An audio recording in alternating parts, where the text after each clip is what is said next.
इनका मौसा बैठा हुआ है सैम पित्रोदा अमेरिका में, वो इनको भेजता है वहाँ से PDF और ये यहाँ आके बोल देते हैं। कांग्रेस को तो खत्म ही करना चाहिए, राहुल गांधी को संन्यास ले लेना चाहिए। ये अमेरिका को बुला के लाते हैं, भैया हमारे चुनाव में इंटरफेयर करो, ये ब्रिटेन को बुला के लाते हैं, खालिस्तानियों को बुला के लाते हैं, ये हमारे देश विरोधी जितने तत्व हैं, चाइना को बुला के लाते हैं, हमारे चुनाव में हस्तक्षेप करो और ये बात करते हैं। जी सर, क्या नाम है आपका? वैभव भार्गव। वैभव जी, क्या कहेंगे? राहुल जी के कई अनेक स्टेटमेंट्स आते रहते हैं, ऐसे में उन्होंने एक स्टेटमेंट और दिया है, कह रहे थे कि वो एक सर्वे चेक कर रहे थे, जिस सर्वे में वो देख रहे थे कि दलित, ST, OBC का कहाँ पार्टिसिपेशन है, उसमें उन्होंने कहा कि मिस वर्ल्ड या मिस यूनिवर्स के जो कॉम्पिटिशन्स होते हैं वहाँ पे कोई दलित नहीं दिखा, कोई ST नहीं दिखा, कोई SC नहीं दिखा, और इनफैक्ट बॉलीवुड में भी ऐसा कोई नहीं दिखा। इस टिप्पणी को काफ़ी अनेक तरह से देखा जा रहा है, आप इस टिप्पणी को किस तरह से देखते हैं? मैडम वो अनोखे लाल है, उनका नया नाम मैं आज रख देता हूँ। अच्छा, अनोखे लाल। ऐसे क्यों कह रहे हैं? अनोखे लाल इसलिए हैं कि उनका स्टेटमेंट, एक चीज़ मुझे ये समझ में नहीं आता कि हम अपने टैक्स के पैसे से उन्हें बंगला देते हैं, गाड़ी देते हैं, सब कुछ चलने के लिए देते हैं, वो हमारे मुद्दे उठाने के लिए बैठे हैं या ये चेक करने के लिए बैठे हैं, वो जनता के विकास के लिए बैठे हैं कि यहाँ कहाँ कितने ST हैं, कितने SC हैं, कितना OBC है, कितना जनरल है, कितना बैकवर्ड फॉरवर्ड, ये देखने बैठे हैं, कितने भारतीय किस पद पे बैठे हैं, इस चीज़ को देखने के लिए बैठे हैं। अरे लेकिन राहुल जी का तो यही कहना है कि वो ST, SC, OBC के साथ है तो उनकी पार्टिसिपेशन जरूरी है, उसका सर्वे कर रहे थे वो। तो 70 साल से उनकी पार्टी क्या कर रही थी?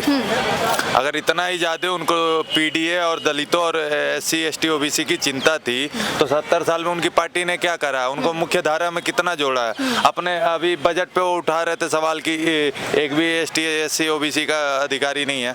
आप अपने कार्यकाल का उठा के पहले देखो ना, जो 57 साल आपकी सत्ता रही है, कितने लोगों को आपने वो करा। मैडम ये एक चीज बताता हूँ, ये नवजातिवादी नेता ये जो नए नए पैदा हो रहे हैं, जैसे कि इन राहुल गांधी हो गए, अखिलेश यादव हो गए, यहाँ आपके दीपेंद्र हुड्डा बैठे हुए हैं, ठीक है, राजस्थान में हनुमान बेनीवाल हो गए, फिर आपके चंद्रशेखर रावण हो गए, ये लोग नवजातिवादी मुद्दा लेके चले, ये नेता बन गए नवजातिवादी। नवजातिवादी इसलिए कह रहा हूँ कि इनको जाति छोड़ के और कुछ नहीं दिखता है, ना इन्हें भारतीय दिखता है, ना इन्हें किसी प्रदेश का इंसान दिखता है, इनको केवल जाति दिखती है कि भैया तुम किस जात के हो, जाति में तुमको बांटेंगे, उसके बाद तुमसे वादा करेंगे, जैसे 85-100 का करा था वैसे वादा करेंगे, सत्ता में आएंगे, फिर तुम्हें नहीं देंगे, फिर 5 साल बाद चुनाव लड़ेंगे। जो इनके 70 साल का इनकी पार्टी रही है वही इनका आज भी सीन है। अब दिक्कत ये है कि जनता जागरूक हो गई है, तो जो जिनको इन्होंने शिक्षा नहीं दी, जिनको आर्थिक आधार नहीं दिया, जिनको अच्छा एक जो बोलते हैं जीवन नहीं दिया,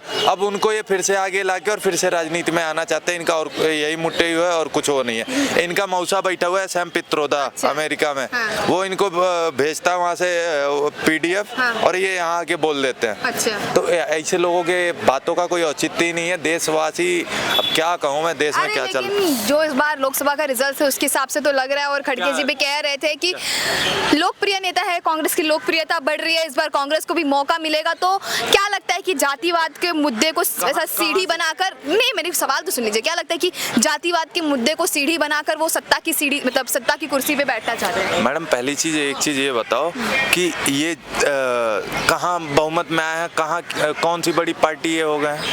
लेकिन जितना उनका ये है कि जितने सीट आनी चाहिए थे उतनी सीट नहीं आई, लेकिन हाँ इनके इंडिया गठबंधन को सीट। मैडम एक चीज बताओ कि मैं 10वीं का एग्जाम देता हूँ और मैं लाता हूँ 37% और उसके बाद मैं चिल्लाता हूँ कि भैया मैं पास हो गया, पास हो गया, पास हो गया, और मेरा भाई जो मेरे साथ पढ़ता है वो लाता है आपका 60-65% और मैं कहता हूँ वो फेल हो गया। तो मेरे से बड़ा मूर्ख कौन है? और इस देश की जनता मूर्ख है जो उनकी बातों में आती है और उनको सुनती है। ऐसे लोगों को, कांग्रेस को तो खत्म ही करना चाहिए, राहुल गांधी को संन्यास ले लेना चाहिए। लेकिन कहा जा रहा है कि काफी लोकप्रिय नेता होते जा रहे हैं। कौन? राहुल। हाँ मैडम बिल्कुल लोकप्रिय हो रहे हैं। लोकप्रिय कहाँ हो रहे हैं? खालिस्तानियों में हो रहे हैं। अच्छा। जम्मू कश्मीर में चुनाव लड़ रहे हैं, किसके साथ मिलकर लड़ रहे हैं? उस पार्टी के साथ, नेका के साथ, जो 370 की वापसी की बात करती है। हमारे शंकराचार्य पर्वत को कोई सुलेमान, तख्ते सुलेमान नाम देना चाहती है। ऐसे लोगों के साथ मिलके ये जो देश को बिगाड़ना चाहते हैं, इनके पार्टी के नेता सलमान खुर्शीद भारत में गृह युद्ध की धमकी देते हैं, भाई साहब बगल में हो रहा है तो आप अपने घर में कहोगे कि वही चीज हो रहा है। ये उन पे कार्रवाई नहीं करते हैं, साइड लाइन का पल्ला झाड़ लेते हैं कि भाई वो पार्टी साइड लाइन से बयान दे रहे हैं। ऐसे लोग कहाँ हमारे देश के बारे में सोचते हैं, ये अपने बारे में सोचते हैं, अपनी पार्टी के बारे में सोचते हैं। ये जातिवाद कह रहे हैं, कह दो इनको उठा के प्रधानमंत्री, जब ये प्रधानमंत्री छोड़ो हरियाणा में बन रहा है ना, किसी आम इंसान को उठा के ये सीएम बना दे अगर हरियाणा में, लोग कह रहे हैं हरियाणा में ये जीत रहे हैं, तो मैं मान जाऊं। देखना होगा क्या भूपेंद्र सिंह हुड्डा या दीपेंद्र हुड्डा, ये अभी खुद ही में लड़ेंगे। इनका देखिए मैडम, इनका खुद का कोई बेस नहीं है, खुद का वोट बैंक नहीं है। अगर जिहाद खालिस्तानियों की, देश विरोधी तत्वों की, जमात की, जमीयत उलमा हिंद की, इन सबको छोड़ दो। जो इनके संगठन है, ये इनके खड़े हुए संगठन है जो इनको वोट दिलाते हैं। मुसलमानों को अशिक्षित रख के, उनको आर्थिक रूप से कमजोर रख के, इनको केवल वोट दिलवाने का काम किया जाता है और कुछ नहीं होता। अच्छा ये देखिए, अब कुछ महीनों में, अगले महीने में हरियाणा और जम्मू कश्मीर में भी इलेक्शंस आ रहे हैं। अभी फिलहाल राहुल गांधी गए थे जम्मू कश्मीर, जहां से उन्होंने एक और टिप्पणी दी थी इसी लोकसभा इलेक्शन रिजल्ट्स के, कि जैसे ही वो गए वहां पे उन्होंने टिप्पणी देते वक्त ये कहा कि इस बार जो लोकसभा हुआ था उसके बाद जो रिजल्ट्स आए, इससे कहीं ना कहीं मोदी जी का कॉन्फिडेंस हिल गया है और कहीं ना कहीं लोगों का विश्वास उठ गया है। क्या सच में ऐसा कुछ है? मैडम अगर लोगों का विश्वास उठा होता तो अकेले 240 सीटें नहीं आती। अच्छा। किसी जीवन में नहीं आती अगर लोगों का विश्वास उठ जाता तो। अभी भी वो इंसान इनसे ज्यादा सीटें लेके बैठा है अकेले अपने दम पे। ये कैसे कह देते हैं मैडम कॉन्फिडेंस हिल जाएगा? ये अमेरिका को बुला के लाते हैं, भैया हमारे चुनाव में इंटरफेयर करो। ये ब्रिटेन को बुला के लाते हैं, खालिस्तानियों को बुला के लाते हैं। ये हमारे देश विरोधी जितने तत्व हैं, चाइना को बुला के लाते हैं, हमारे चुनाव में हस्तक्षेप करो, और ये बात करते हैं। ऐसे देशों को, ऐसे नेताओं को मैडम बीच चौराहे पे लटका देना चाहिए। आप बताओ, ये लोकतंत्र की और संविधान की बात करते हैं। अमेरिका अगर हमारे देश के चुनाव में इंटरफेयर करेगा तो वो लोकतंत्र है। लेकिन आप ये कैसे कह रहे हैं कि चाइना को बुला रहे हैं, अमेरिका को बुला रहे हैं? कहे नहीं, जार्ज सोरोस कहाँ का है? अच्छा। बिना किसी कहीं के गवर्नमेंट के सपोर्ट के, बिना किसी लोकल एजेंसी के, क्या आपको नहीं लगता कि 2024 के इलेक्शन में भारत में CIA का हाथ था?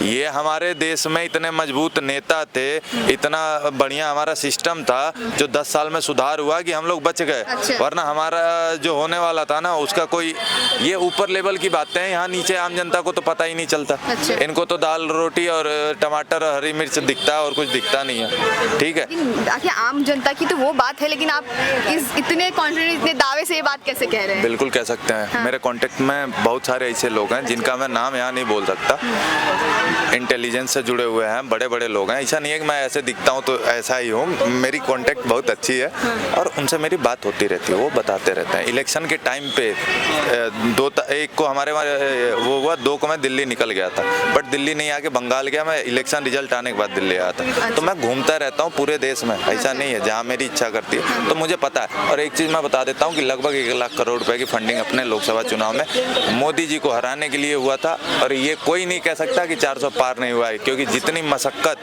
जितना विरोधियों ने प्रयत्न किया, गलत षड्यंत्र किया, उसके बाद अगर 240 आती है तो मैं तो मानूंगा ये 543 है, 240 नहीं है। मैडम ये बहुत अलग लेवल की बात है, ये कोई बोलता ही नहीं है। बोल के करना क्या है, किसी आम जनता को मतलब ही। अब आप पूछ रहे हो मेरे से कि आपको पता कहाँ से, आप भी पता करना चाहोगे, आपको भी चलेगा, पता तो करो। अच्छा, चलिए बढ़िया, आपका कॉन्फिडेंट बढ़िया है। चलिए मेरे को एक और बात बताइए। अब हम उत्तर प्रदेश आते हैं। उत्तर प्रदेश में योगी आदित्यनाथ जी इस वक्त जो बांग्लादेश में चल रहा है उस पर एक टिप्पणी दे रहे हैं कि हिंदू है, हिंदू लोगों को टिप्पणी, बेसिक जो टिप्पणी आ रही है उनकी कि बटोगे तो कटोगे। तो इस तरह के जो स्टेटमेंट है, इसे किस तरह से देखेंगे? कई लोगों को ये काफ़ी ऑफेंसिव लगा, आप इसे किस तरह से देखते हैं? मैडम गलत कहाँ से? अच्छा, कहाँ से गलत नहीं है? मतलब हम अफगानिस्तान में ख़त्म हो गए, वहाँ बटे, पाकिस्तान में बटे, पाकिस्तान में ख़त्म हो गए, बांग्लादेश में हम ख़त्म ही हो रहे हैं, 22% से 7% पे आ गए। हिंदुस्तान में हमारी आबादी आप उठा के देखो, लगभग कई सौ जिले से हम मुक्त हो चुके हैं, जहां हमारी आबादी अब अल्पसंख्यक में है। कई राज्य में हम अल्पसंख्यक हो चुके हैं। तो अब अगर योगी जी ये स्टेटमेंट दे रहे हैं तो गलत कहाँ है? हम केरला में अल्पसंख्यक हो गए हैं, बंगाल में हमारी संख्या ज़्यादा है, फिर भी हम अल्पसंख्यक से बदतर जिंदगी जी रहे हैं। आप झारखंड में जाके देखो, 26 आपका 36%, 1 मिनट रुक जाओ, 36% जो आबादी 2000 के आसपास झारखंड में आदिवासियों की थी, या 26% है, वो 10% कहाँ गए? हम हम बट रहे हैं तभी तो हट रहे हैं, कट नहीं रहे हैं अभी, हट रहे हैं तो आगे कटेंगे भी, बटेंगे तो कटेंगे, अभी हट रहे हैं। अच्छा, आगे योगी जी कहते हैं कि एक रहेंगे तो नेक रहेंगे, सच में ऐसा कुछ है? बिल्कुल, मैं तो कहता हूँ 140 करोड़ देशवासियों को मिलके आज ही एक हो जाना चाहिए। अच्छा। आज आप एक हो जाओ, अभी हम पूरा आर्यवर्त, हमारा पूरा एशिया अपना होगा, कोई बोल नहीं सकता, कोई आंख नहीं दिखा सकता। अगर भारत के अंदर मैडम जब भी युद्ध होगा, अगर एक देश से होता है तो 1.5 कदम का युद्ध होगा, 2 देश से होता है तो 2.5 कदम का युद्ध होगा, क्योंकि हमारे अंदर ऐसे तत्व बैठे हुए हैं जो हमें अंदर से कमजोर करने के लिए रोज प्रयत्न करते हैं। चाहे आप बंगाल देख लो, चाहे आप यहीं शाहीन बाग, मेवात किसान आंदोलन देख लो, चाहे शाहीन बाग देख लो, कहीं भी देख लो, हर जगह वो एक्टिव होकर बैठे हुए हैं, देश के हर कोने हर जिले में मौजूद है। अच्छा, एक बात बताइए, देश के प्रधानमंत्री हिंदू है, देश के योगी जी हिंदू हैं, अगर देश के जो मतलब इतने बड़े पद पे अगर हिंदू बैठा, तब इस देश के हिंदुओं को क्या डर है? मैडम अगर 70 साल तक ना मैं ही आपके घर में बैठ जाऊं तो आपको डर लगने लगेगा कि मैं आपके घर पे दावा ना कर दूं। अच्छा। वैसे 20 साल रहने के बाद दावा कर सकता हूं, जिस कमरे में रहूंगा उस कमरे पे दावा कर सकता हूं। और ये चीजें कांग्रेस ने 70 साल में इतना ज्यादा, हम लोगों को किसी चीज से मतलब नहीं था, कोई कानून आए कुछ भी आए, गांव में लोग रहते तो उनको उतनी जानकारी नहीं थी ना, मतलब था रेडियो एक गांव में होता था, पूरा गांव बैठ के सुनता था, वो भी एक टाइम न्यूज आती थी।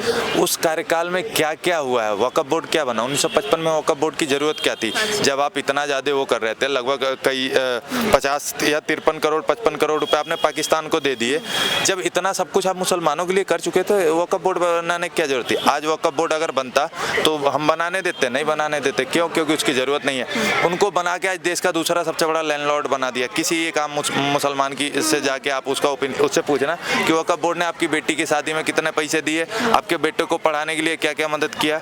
मदरसे में मैडम महीने का फीस 4500 रुपए है। चलिए खैर वो भी एक मुद्दा है, उस पर भी बात करेंगे, लेकिन चलिए हम अपने मुद्दे पे ही रहते हैं। इस टिप्पणी के बाद कई विपक्ष में कई स्टेटमेंट्स आए, इसमें ओवैसी कह रहे हैं कि जो योगी जी है वो पहले से भी हेट स्पीच देते थे और ये भी हेट स्पीच है। क्या लगता है सच में हेट स्पीच है, भड़काने के लिए? तो ये जो जय फिलिस्तीन 15 मिनट के लिए पुलिस हटा लो, उनके न जाने कितने देवी देवता हैं, दुर्गा, काली, शंकर, विष्णु, फला फला फला, इनके भाई जो खड़े होके बोलते हैं वो क्या एक सौहार्द का बहुत बड़ा नमूना पेश करने के लिए बोलते हैं। अगर योगी जी बोल रहे हैं कि बटेंगे तो कटेंगे, वो कहते हैं 15 मिनट के लिए पुलिस हटा दो, हम दिखाएंगे कौन मजबूत है। तो ये बटेंगे कटेंगे ये इन्होंने अपने लोगों को समझाया, वो तो हमें डायरेक्ट धमकी देते हैं कि भैया पुलिस हटाओ फिर हम बताते हैं। तो वो सौहार्द का एक बहुत बड़ा नमूना पेश कर रहे हैं और योगी जी केवल लोगों को सचेत कर रहे हैं कि भैया समझ जाओ, संभल जाओ, वरना आज बंगाल में तुम्हारी बहन बेटी को के साथ रेप हुआ है, कानपुर में हुआ, रायबरेली में हुआ, मुजफ्फरपुर में हुआ, आपका यहाँ ठाणे में हुआ, आपके केरला में हुआ, ठाणे में 3 रेप एक दिन में हुआ है मैडम, 2 सामूहिक दुष्कर्म और एक सिंगल बंदा किया।